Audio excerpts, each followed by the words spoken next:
Hi everyone, it's Michelle here. I'm sitting in front of our Circle Time board because I want to do a video on how to stay connected to your families. Now, some of us are still caring for children, particularly those whose parents are working on the front lines or in the health business, the law enforcement, and so some of us are not. And you can still stay open with lots of different activities that you normally do. So I'm going to give you some tips on how to stay connected to your families. All right. So first, you want to contact your families. However you normally do that. You can do letter, you can do through texting or whatever, just to see how everyone is doing. I know I've reached out to even former clients, parents of mine, and just to see how they're doing, and if they needed any type of list of activities, I sent those out to them, just to make sure that they have some things to do that were kind of close to the age range of their children. And so you want to reach out maybe by card, like I said, text message or email. Let them know what's going on with your family childcare business. So you want to be as transparent as possible. And that means letting them know perhaps how you're cleaning, how you are preparing for them to return.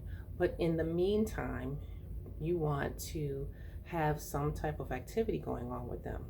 And another way that you can stay connected to your children is that you can first look into some things that you can do in order to connect with them. So you maybe want to use Zoom or Seesaw. There's a plethora of technology out there where you can interact with your children or with your parents. And then you want to look at your activities, look at your routine or your schedule that you have each day, and you want to put in some activities to those times that that will make it possible for your children to interact with you. So for example, I know in the mornings and afternoons, some of you do a circle time, and it's a great idea to do circle time. Like I said, I'm sitting in front of our circle time board where we dress our frog. We may do letters or numbers. And so you can still do that with them. You can sing songs, whatever it is that you normally do with them, you can do that via the technology that's out today. You can also do an art activity with them. You can read to them. They love it when you read to them. And so you can have a book of the day, and between this time and this time, you're going to read to them. You can do an art project with them and let them know what materials they'll need, anything from around the house, nothing expensive or anything like that. And you can share those things together.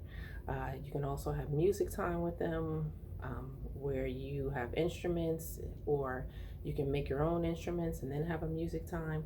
So there's a whole host of things that you can do, and still think of yourselves as working with your children.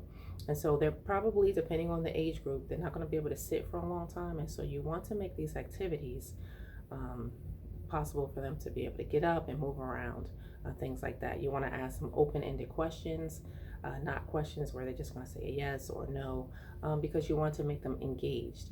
And those are very important in order for them to continue their learning with you. All right, so I don't want to make this too long. I just want to let you know the things that you can do to help your children to stay engaged with you, even though as a family childcare business, you may not be servicing children, but you still want to stay connected with them, and particularly your parents, and you still want to let them know that you care.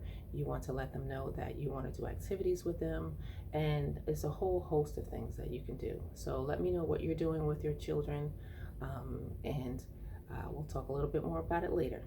Bye-bye.